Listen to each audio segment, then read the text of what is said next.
Dear colleagues, welcome to the session Who Benefits? Resource Management that Responds to the Needs and Voices of Women. The session is hosted by Publish What You Pay.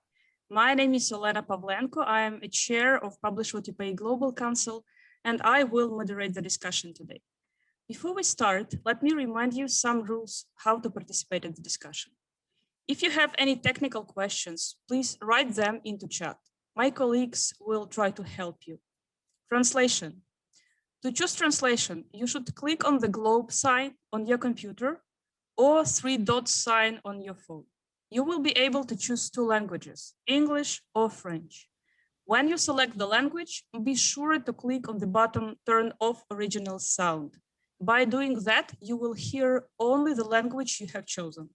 If you do not turn it off, you will hear both audio channels, English and French. We will have some interaction today. We will create a tag clouds.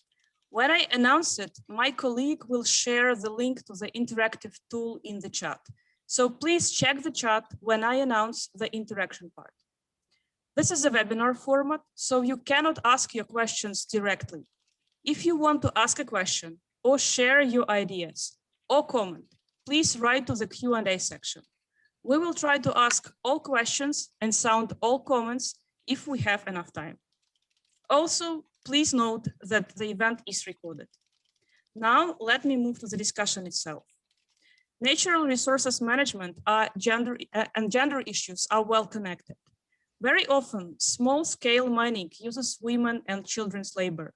In many countries, social payments at the local level often do not consider women's needs in the communities. Environmental damages have the greatest impact on the health of children and women.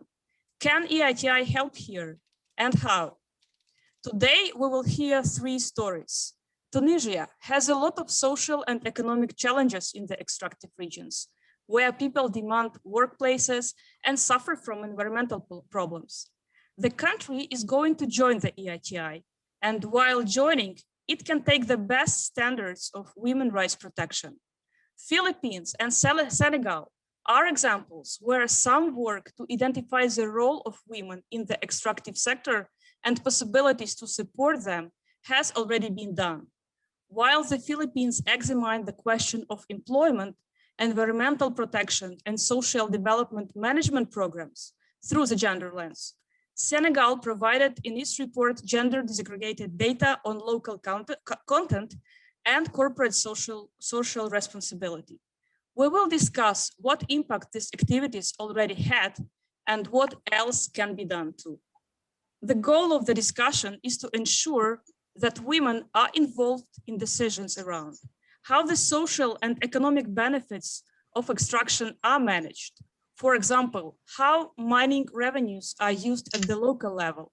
We are local community development funds, whether women have access to employment or entrepreneurship opportunities.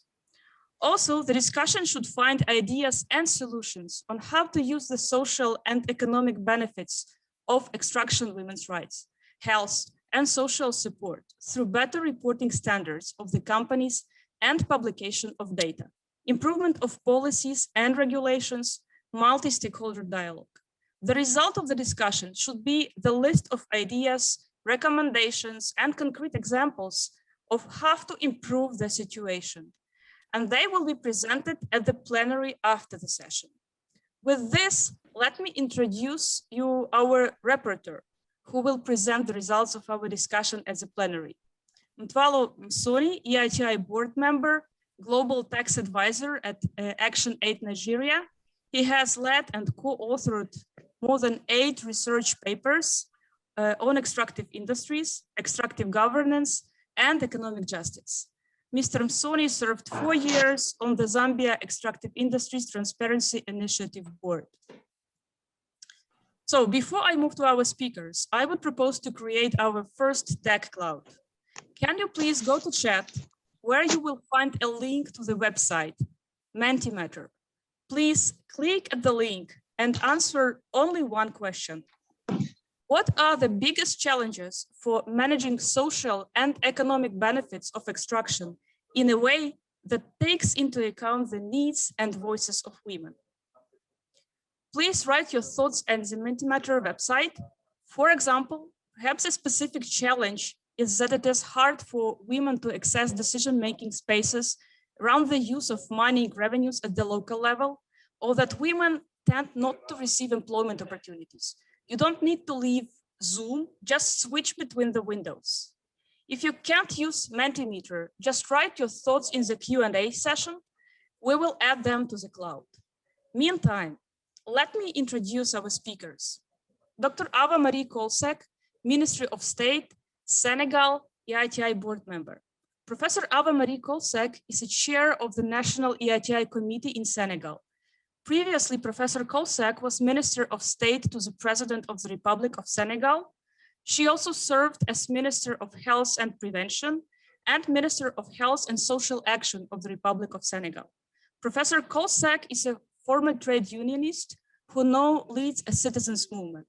She has also authored more than 150 scientific publications.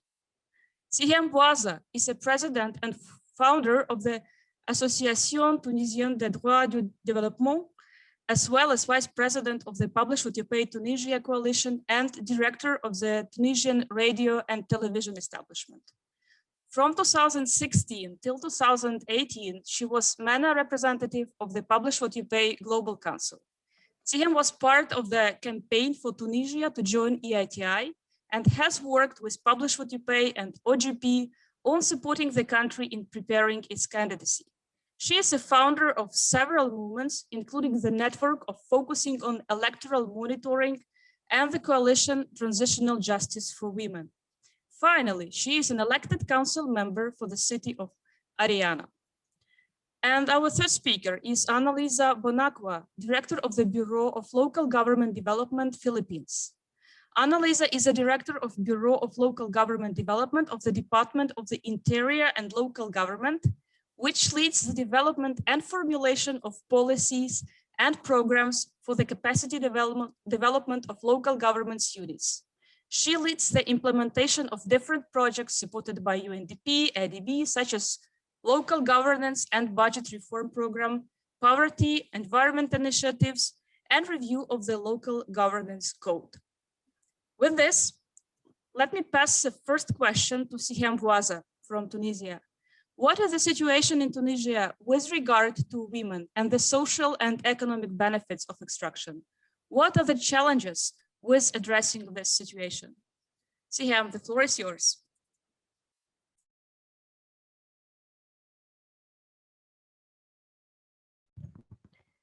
D'accord, bonjour.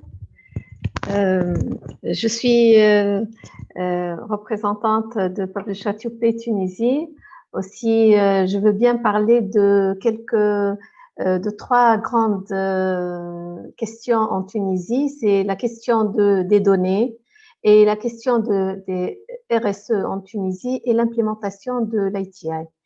Alors, pour la Tunisie, vous savez que les données publiées par les sociétés pétrolières ou les autres sociétés ne sont pas en général genrées. Il y a quelques exceptions près, que par exemple l'entreprise tunisienne des activités pétrolières, elle publie des rapports des fois genrés, comme le cas de l'Aztec, qui est une société de commercialisation du gaz. Mais pour les autres sociétés nationales, surtout, qui travaillent dans le secteur minier, il n'y a pas de statistiques ou de données genrées. Je vais parler par exemple pour le personnel à l'Aztec, qui est composé de 19% de femmes. Par contre, l'étape, c'est 40%. Pour la composition du conseil d'administration, on trouve une femme sur 12 à l'Aztec et 3 femmes sur 10 pour 10 hommes par rapport, ce sont les rapports de 2019. Alors, aucune femme n'occupe le poste décisionnel de PDG ou de DGA dans les deux entreprises et même dans les filiales de l'État. Pour ce qui est de la responsabilité sociétale, la Tunisie vient d'adopter en 2018 une loi sur la responsabilité sociétale et a signé quelques Elle a signé quelques chartes de responsabilité sociétale à Kébéli et à Tataouine, c'est des régions extractives. Reste que ces rapports annuels RSE n'ont pas de données, il n'y a pas de données sur le genre dans ces rapports RSE. Et c'est un travail que doit vraiment se faire en Tunisie. Je vais parler aussi que cette question est très importante vu la situation des femmes dans les régions extractives. Il y a un grand impact de ces activités extractives sur la situation et sur la qualité de vie des femmes, comme la pollution qui est due aux effets néfastes de transport du phosphate par les camions dans les villes mêmes, le manque d'accès à l'eau et les pénuries en eau, les régions d'extraction de phosphate particulièrement où on utilise l'eau pour laver le phosphate, il y a une grande pénurie. Les femmes sont touchées sur le plan sanitaire aussi à Guedes et Gafsa. Il y a plein de maladies comme le cancer et les maladies respiratoires.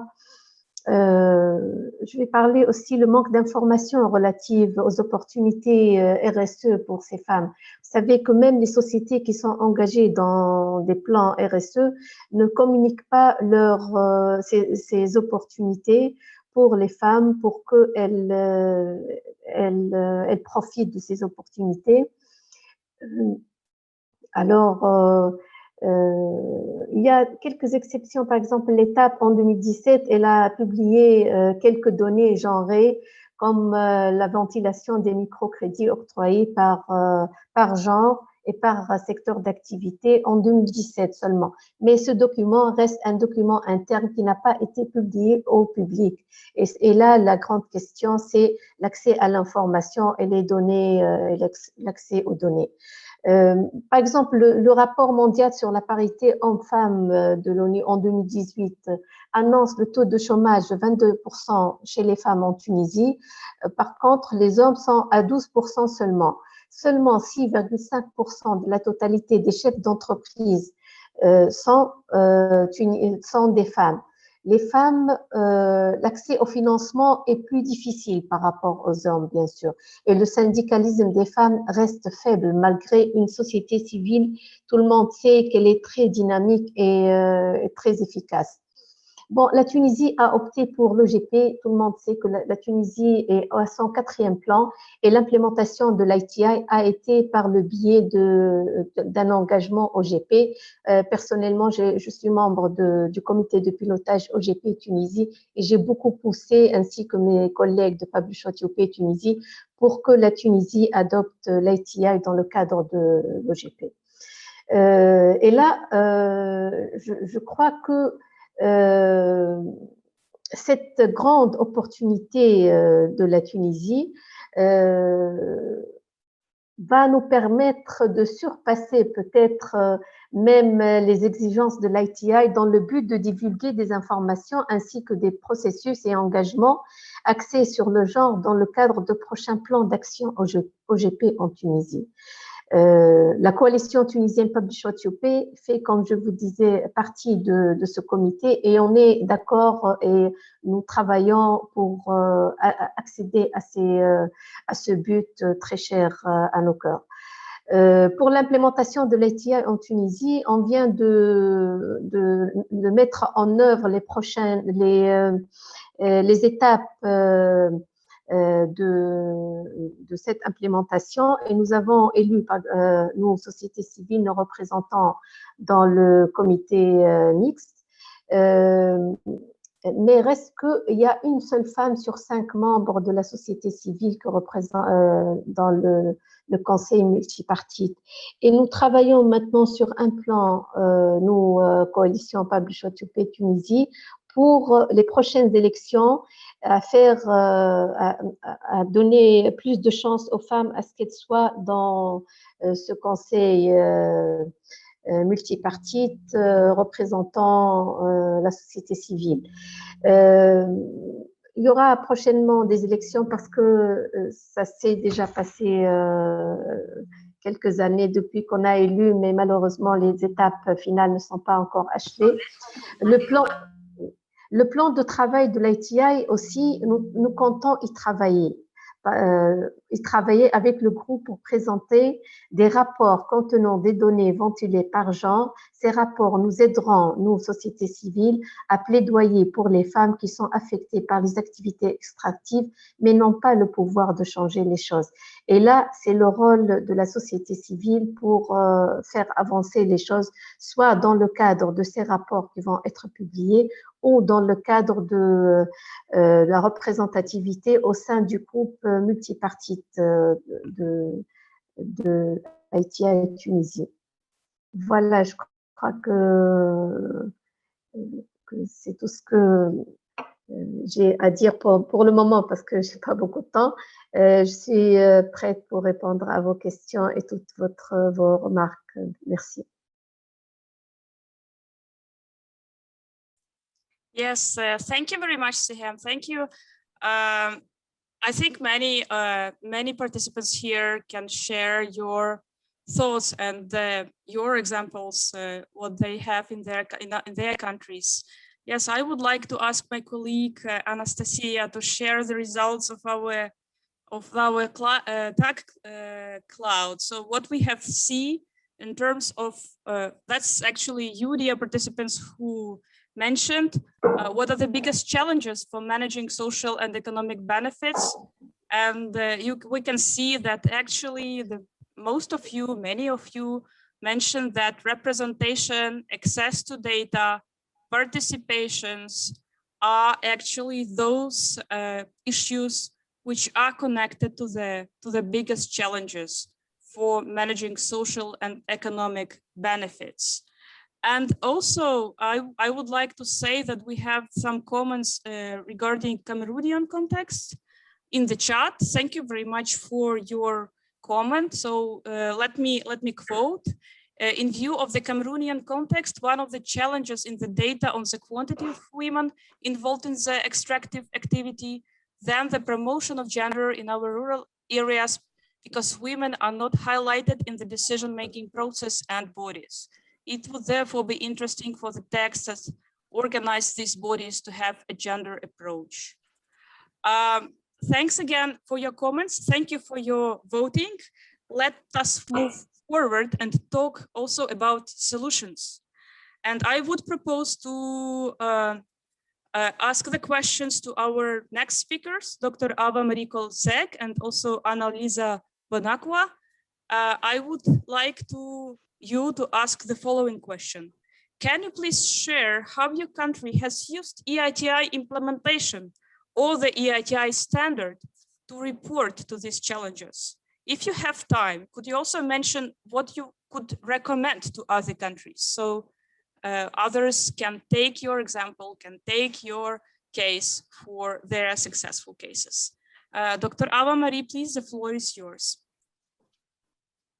Thank you very much. Merci beaucoup. Je voudrais d'abord remercier les organisateurs et particulièrement le secrétariat de l'ITIE et publier ce que vous payez d'avoir bien voulu nous associer à ce panel. Le comité national ITIE du Sénégal a voulu en matière de genre commencer en interne, conformément à l'exigence 1.4 de l'ITIE. C'est ainsi que nous avons voulu améliorer la participation des femmes dans la gestion du secteur extractif et commencer par les organes de gouvernance. Il y a en effet que dans le comité national sénégalais, la présidente est une femme, ministre d'État, donc elle a été choisie aussi en fonction du fait qu'elle ait une grande expérience et qu'elle est considérée comme, disons, un leader là-bas. 50% des femmes du secrétariat de l'ITIE ces 50% sont des femmes. Ça veut dire qu'on a une parité dans le secrétariat, avec une secrétaire permanente, ça aussi c'est important, et qui est une personne qui est très reconnue en matière de gouvernance. Nous avons des commissions également au niveau du comité national. Et sur 3 commissions, 2 sont présidées par des femmes. La commission audit et collecte, mais également la commission renforcement des capacités. Certains sous-collèges, comme celui de la Chambre des mines, affichent une parité parfaite. Nous sommes en train de voir aussi avec la société civile qui a fait ses renouvellements, comment améliorer la représentation des femmes. Ceci constitue une réelle avancée dans la prise en compte du genre et cela vraiment est considéré comme quelque chose d'important dans la mesure où si on tient compte des données de l'ITIE au plan international, on constate que seulement 12% des groupes multipartites à travers le monde sont dirigés par des femmes.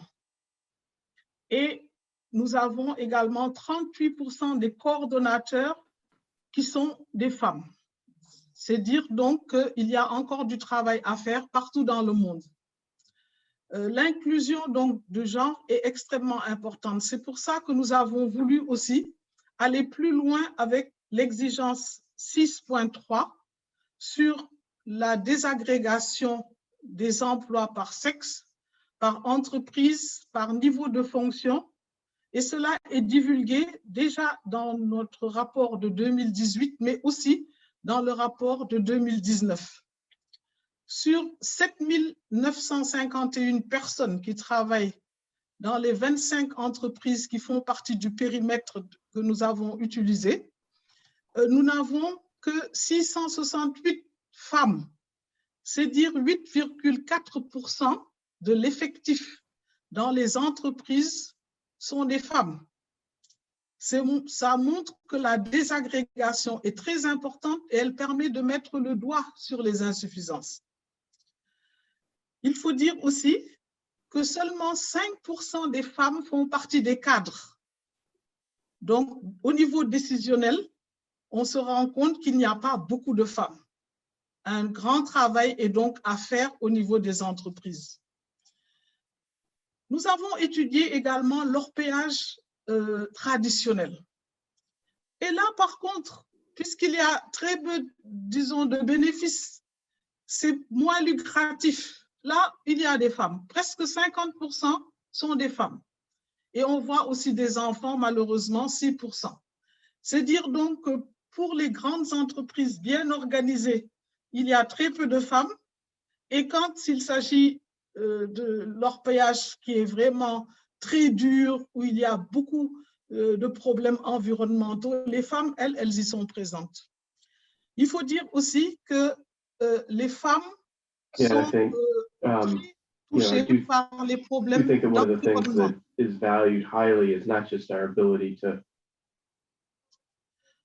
Je voudrais dire que la loi sur le contenu local qui a été votée au Sénégal nous donne beaucoup d'espoir parce qu'il s'agit d'une source de revenus et d'emplois qui pourrait être important pour les populations.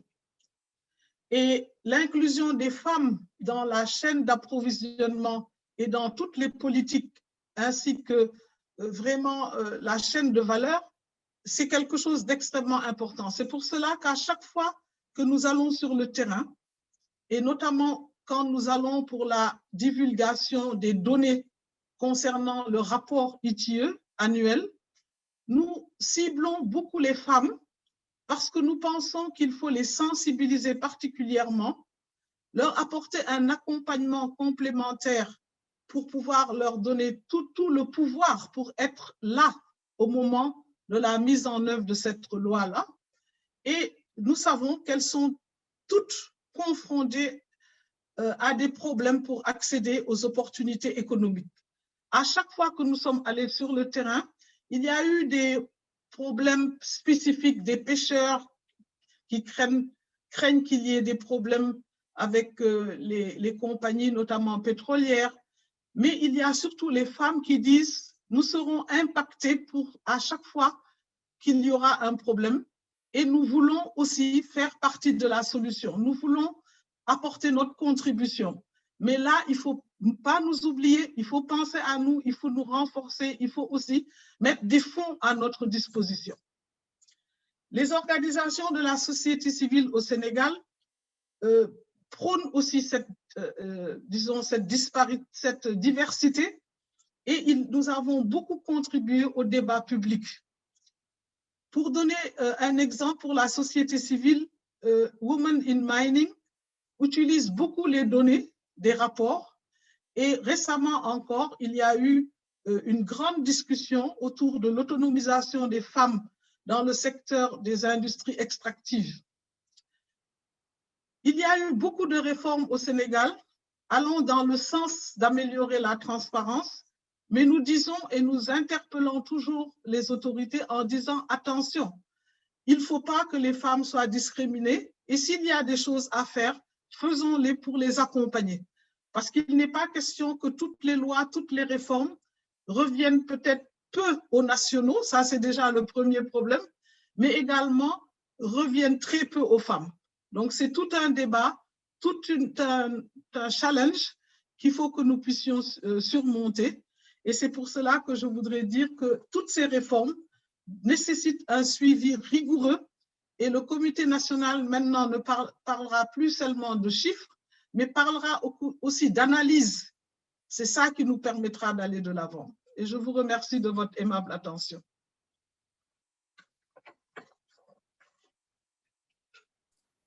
Thank you very much, Dr. Ava-Marie. I will pass the floor to Anna, but before I do this, I just want to say that we will talk about the report which was produced by Philippines. And my colleague Alice will share the link to the report in the chat. Please feel free to go deeper into details. And also, sorry, please, Anna, just 2 moments. I want to share the examples of 2 more countries which our colleagues, participants published in the chat. So regarding Gabon, we are in the process of returning to the country to the EITI. This is really great news. And one of the positive points on this process is that the president of the MSG, thank you, is a woman. And also in the DRC, there are a lot of women on the ground at extractive sites, especially artisanal mines, and very few in decision-making positions. Thank you again for your comments. Now let me pass the floor to Anna. Please, the floor is yours. Please, if you can keep like maximum 5 minutes comment, I would be very thankful. Thank you, Olena. Can you hear me loud and clear? Okay. Yes. Yes. Good evening from the Philippines. It's already 10 o'clock in the evening here. Our appreciation to EITI and PWYP for inviting the Philippines to share our experience in pursuing a more gender inclusive and responsive mining, oil and gas sector. As a background, the Philippines actually ranked 17th among the 156 countries in the global Gender Gap Report in 2021 of the World Economic Forum. In the Asia Pacific, the Philippines placed 2nd next to New Zealand, which ranks 4th globally. Though with a fairly good standing on promoting gender equity, there are some sectors that should be given attention, and one among which is the extractive sector. And starting in 2014 PHEITI report, gender disaggregated data are already included as part of the disclosure. And this has been the practice for the PHEITI reports for the last or for the 4 reporting cycles. And with the aim of furthering our understanding about the gender situation in the Philippines in the extractive sector, and with the aim of making gender data disclosures more meaningful and useful, and to fully understand the picture behind the numbers, particularly the role of women in the extractive and the impact of extractives on women and the issues and challenges that women face in the extractive industry, the Philippine MSG commissioned a scoping study on women and large-scale metallic mining, which was actually published and shared with you, published in November and was shared with you all in this forum. The case study was done in 2 mining areas, which involve key informant interviews, focus group discussions with women in the communities and in the companies, and with local government officials in the area and other community leaders, and also a survey participated by around 17 mining companies out of the 40 which were invited to participate. So the study actually unmined many major findings. The first one of which is that women has been historically involved in small-scale mining in the Philippines as a source of livelihood. Though small-scale mining is considered a male-dominated industry, many women participated in this sector by taking informal, part-time, seasonal, and low-paying roles. The participation of women is also influenced by their economic drivers in the area. So for communities that solely rely on mining as their main economic activity, they tend to attract more women to participate in the small-scale mining operations, while communities that have other livelihood opportunities such as agriculture tend to have less women workers in the small-scale mining operations. On large-scale mining, women participation is in the minority. Given the limited roles available for women in the formal mining operations, women have limited opportunities to earn more through their employment in the mining companies. And since few women perform mineral processing tasks, they also barely occupy leadership positions in the companies or in the industry. Women likewise do not have meaningful, significant representation in the formulation of plans and projects intended to support communities affected by the extractive operations, such as the government-mandated Social Development Plan or the Social Development Management Plan or SDMPs in the Philippines. So there is there is a risk that without thoroughly considering women's needs and roles, these plans and projects for communities can further somehow exacerbate gender inequalities. The study also further noted that there is no mention of gender in the legal framework for mining in the Philippines, starting with the Mining Act of 1995, even in the Executive Order 70 in 2012, and even in the recently issued Executive Order 130, which was issued this year, which lifted the 9-year moratorium on mining imposed by Executive Order 79. There is no mention also of gender and about concerns of for women in this legal framework for mining. And so with this, the study came out with some major recommendation for the study or for the PHASTI EITI to take on. The first one is for the review and proposed revision in laws and policies towards integrating mainstreaming gender dimensions, gender equality, and enforcement of gender laws existing in the Philippines in all areas of the regulation of the extractive industry.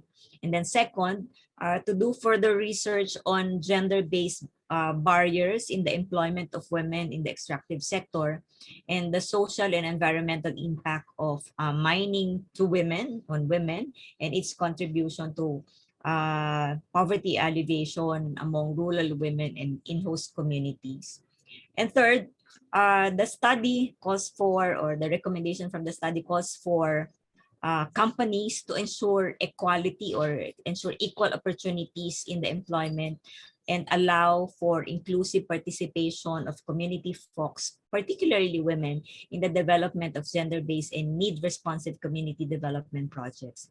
And fourth, there's also a recommendation for subnational governments, such as particularly the local government units, to ensure full and meaningful participation of rural women in the development of programs and projects that concerns women, more particularly in communities affected by the mining operations.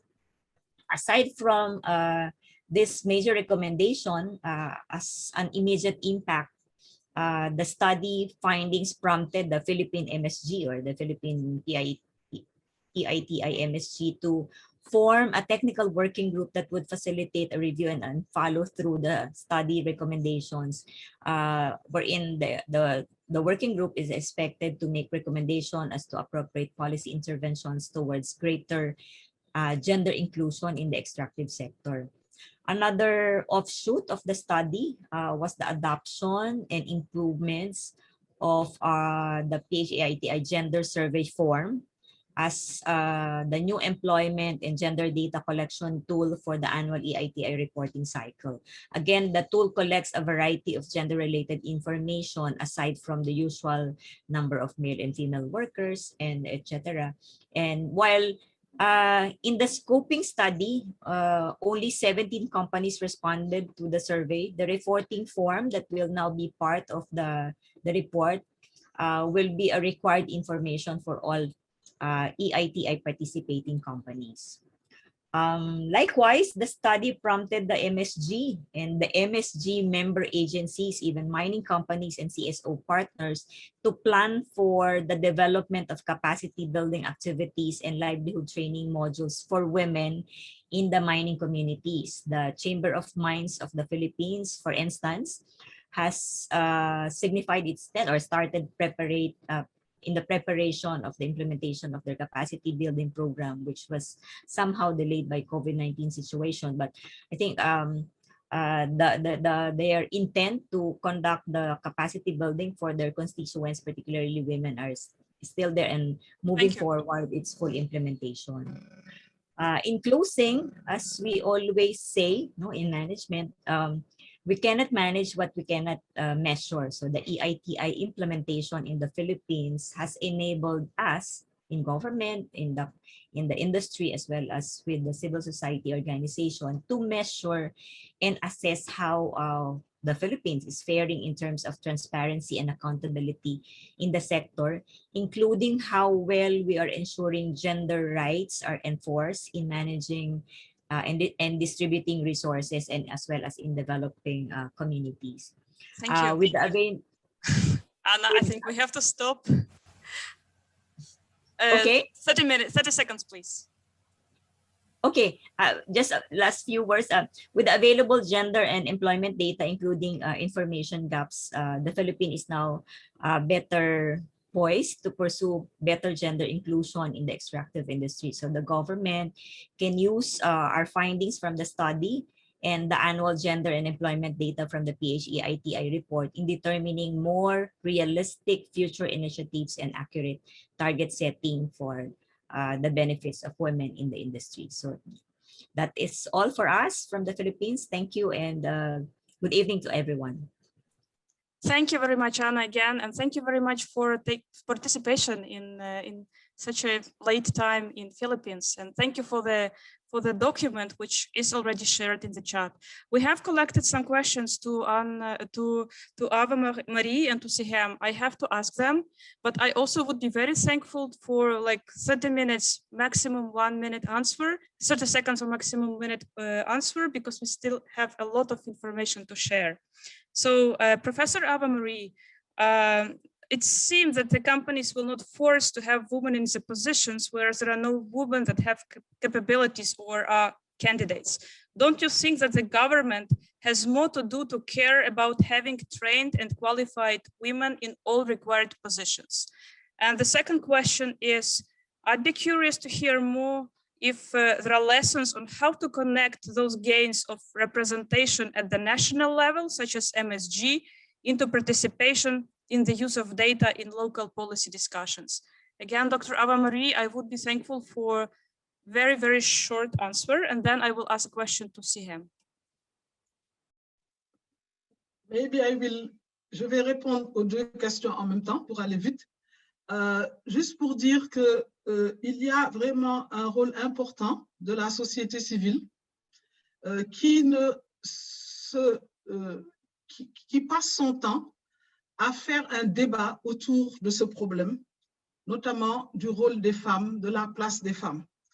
Et par rapport aux autres collèges, le gouvernement également va dans ce sens. Mais cela ne veut pas dire que les choses vont changer du jour au lendemain. Par exemple, le gouvernement a créé une école pour former plus de femmes, de jeunes ingénieurs, etc. Et ils ont mis une place particulière pour les femmes. On ne peut pas dire que ce serait difficile, on ne peut pas avoir beaucoup de femmes, par exemple, cadres, si elles n'ont pas été formées au départ. Donc, le gouvernement a comme rôle aussi de tout faire pour que les formations suivent. Concernant la relation entre le national et le local, on utilise justement toutes ces campagnes de sensibilisation où nous allons sur le terrain, au niveau de toutes les régions, de toutes les communautés où il y a des mines, où il y a du pétrole ou du gaz. Et on parle à toutes ces populations et particulièrement aux femmes qui sont aujourd'hui très informées et au courant des différents enjeux. Et quand il y a par exemple une grande réunion, comité de développement au niveau des régions ou autres, on demande à ce que les femmes soient impliquées et en général, elles le sont. Donc, ça prendra sans doute un peu de temps, mais beaucoup de choses sont faites. Et je tire mon chapeau vraiment à la société civile et surtout aux organisations de femmes. Demain, il y a une grande réunion disons, d'un groupe de femmes qui est une plateforme africaine qui parle d'autonomisation des femmes et le thème, c'est les ressources naturelles. Donc, c'est pour vous dire qu'il y a beaucoup d'activités et c'est ce qui permettra d'animer le débat public et de permettre aux femmes de jouer leur rôle comme on le voudrait. Merci.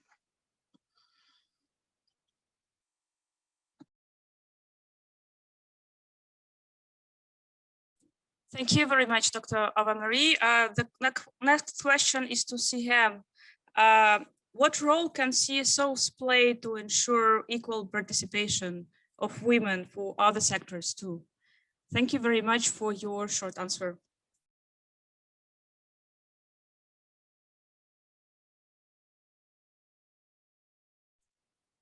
Sihem, the question is to you. Ah, c'est pour moi la question, oui. I can repeat. Would you like me to repeat? La question est... oui.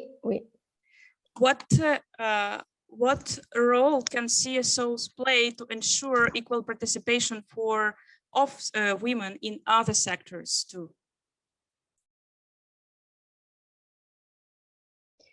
La participation des femmes dans les secteurs économiques ou industriels, ou bien c'est dans l'MSG,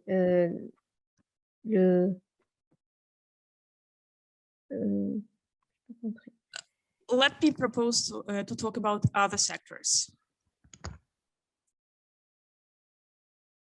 C'est-à-dire la représentativité des femmes dans les autres secteurs en Tunisie. Oui. Les femmes tunisiennes, elles sont très bien représentées dans le secteur éducatif, le secteur de la santé. Par exemple, les femmes médecins sont majoritaires, les universitaires aussi, les femmes, elles sont majoritaires dans des postes et des institutions très, très importantes. Par exemple, tout le monde vit actuellement la crise du Covid. On trouve que les premiers responsables et les premiers sur le terrain sont des femmes. Et c'est un honneur pour les femmes. Et nous, comme société civile qui travaille sur la transparence dans le secteur extractif, voulons vraiment que la femme soit à l'avant dans ce secteur parce qu'elle a beaucoup, beaucoup à apporter, surtout qu'elle est très bien représentée dans la société civile qui travaille sur la transparence et la bonne gouvernance du secteur.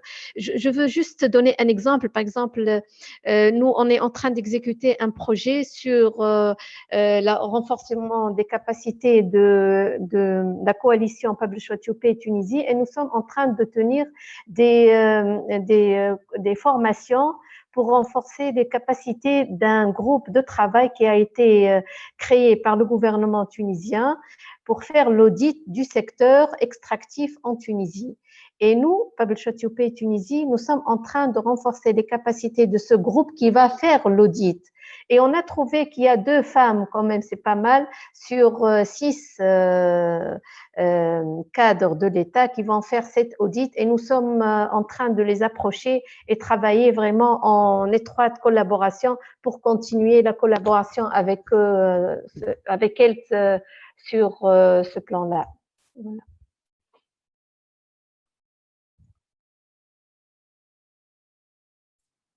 Thanks a lot. Dear colleagues. So now let us move to the next part of our discussion. And I would propose to create one more tech cloud with the solutions. I very much invite you to contribute to this exercise, as this will contribute to our presentation also at the plenary. So my colleague, Anastasia, will share again the link to Mentimeter at the chat. Please use it to write down the answer at the following question.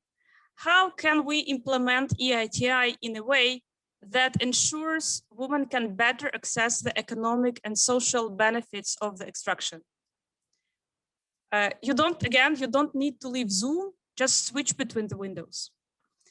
And if you can't use the Mentimeter, just write your thoughts in the Q&A session. We will add them to the cloud.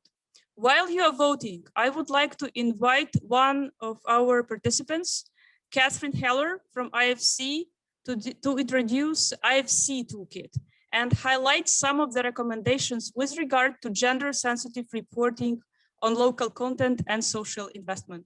Just a short introduction. Catherine Heller is a social development specialist focusing on the social and gender dimensions of extractive industries. Her experience in the sector spans Africa, Asia, and Caribbean, including Madagascar, Tanzania, Mongolia, Papua New Guinea, and Trinidad and Tobago. She is an author and contributor to several publications on corporate community interface in the extractive sector and on gender and the extractive industries. So Catherine, please, the floor is yours. Thanks, good morning. I hope you can hear me. Yeah, okay, great. So yes, thanks. I wanted to present the IFC's Gender and Oil, Gas and Mining Toolkit. The toolkit was published in 2018, and it is meant to be a really hands-on practical toolkit for specifically focused at natural resource companies, but I think there's a lot of important resources in there also for other stakeholders who might be able to understand better how companies might be able to act. And so I think it's an important tool for everybody in the sector, really. The toolkit is meant to be very concrete, very practical. It's modular. It's not meant to be read cover to cover, but really to be something that stakeholders can really take with them, use in the field, really be using in a practical way. So the toolkit is divided into 5 sections, starting with an executive summary, and then individual tool suites covering increasing opportunities for women in the oil, gas, and mining workforce. A second tool suite on women-owned businesses in the supply chain, so how to increase opportunities to contract with women-owned businesses and increase representation of women in the supply chain. The third tool suite is on women in community engagement, so specifically how can companies make sure that they're really accurately or really comprehensively including women in their community engagement activities. And then a fourth on gender-based violence, focusing primarily on employees, but employees' behavior inside and outside the fence. So it's not looking so much at gender-based violence in the community specifically, but since it's aimed at companies, how can companies influence the behavior of their employees, both on-site and off-site? I think from the EITI perspective of particular interest are the supply chain component and the community engagement component. In the supply chain, we look at how to understand it within the company, how to do an assessment within the company of gender opportunities in the supply chain, how to develop a business case internally, and codes of conduct for companies to increase supply chain diversity. In terms of the community aspect, we're really looking at how to better understand within the company how they're doing in terms of incorporating gender into community activities, how to hire and bring on board a gender expert, what that should look like within a company to make sure that issue is getting sufficient attention.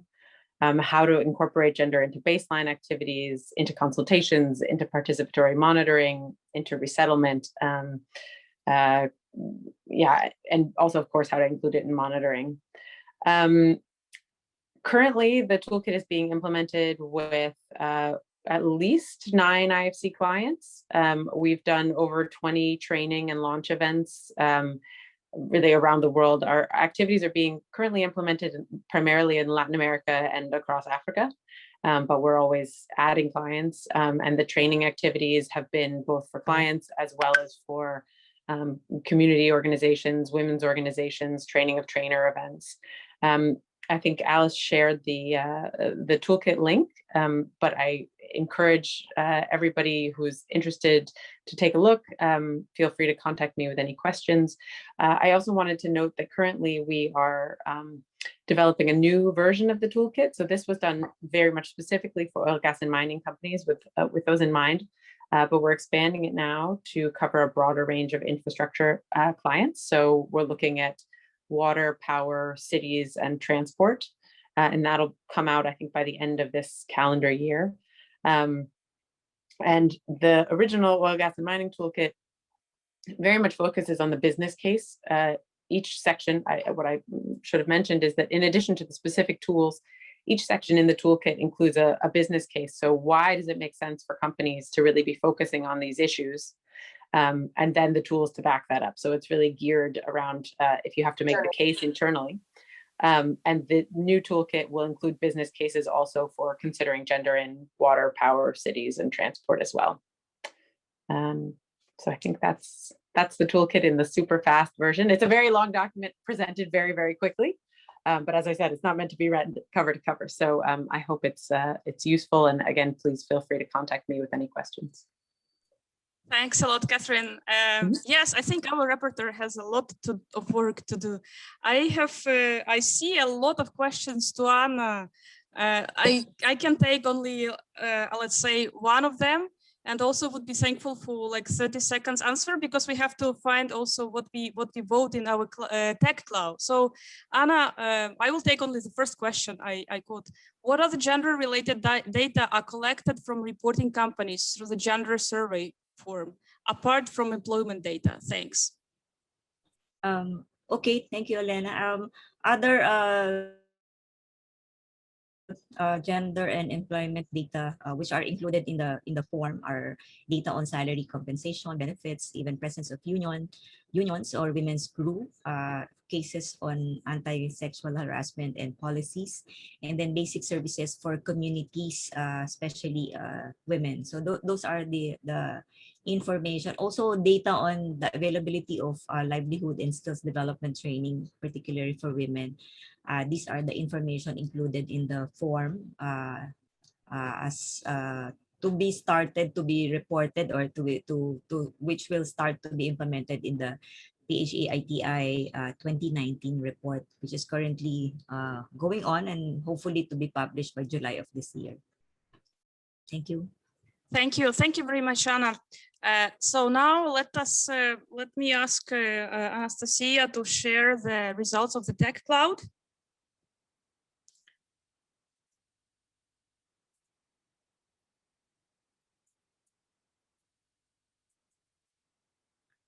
So what we see as possible solutions is require more disclosure. I mean, the biggest part actually, more accessible reporting, revenue management, provision, mentoring, involvement, training, better representation. I think this is fantastic results. And I would be thankful if our rapporteur could share these results with the plenary. So I think we don't have time anymore. So with this, let me say thanks a lot to all of our speakers, to all of our participants, also to translators, also to organizers who did a fantastic work. I still encourage our speakers to stay here because the plenary will start within the next 5 minutes. If you could answer all these questions in chat, I think people and participants will be really, really thankful. There are a lot of questions which we still could not ask publicly, but you still have the possibility to answer. Please feel free to answer the questions into the chat. And let me thanks again to all organizers, to all participants, to Publish What You Pay, and also to all of you. See you soon, see you within 5 minutes, and thanks a lot for this great discussion.